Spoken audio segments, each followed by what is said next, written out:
Assalamualaikum warahmatullahi wabarakatuh dan salam Ramadan yang penuh keberkatan. Rabbi syrahli sadri wa yassirli amri wahlul 'uqdatam min lisani yafqahu qawli.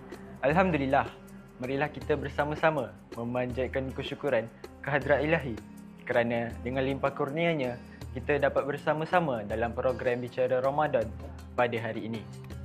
Untuk makluman semua, nama diberi Iqbal Yamin bin Muhammad Sofian dari 5UM. Hari ini, kita bersama-sama mengambil sedikit masa untuk mendengarkan tazkirah ringkas sebagai peringatan dan pengajaran pada bulan Ramadan yang penuh keampunan ini. Tajuk bicara Ramadan saya pada hari ini ialah kepentingan sedekah.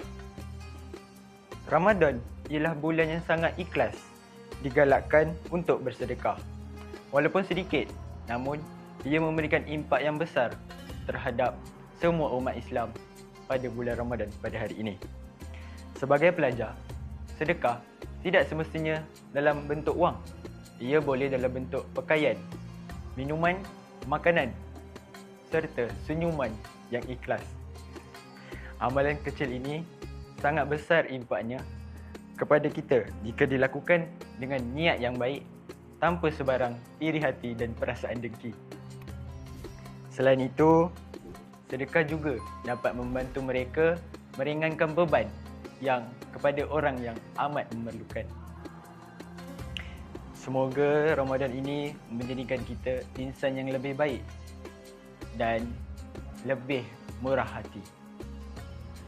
Semoga perkongsian ringkas ini dapat memberikan manfaat kepada kita semua, insya-Allah.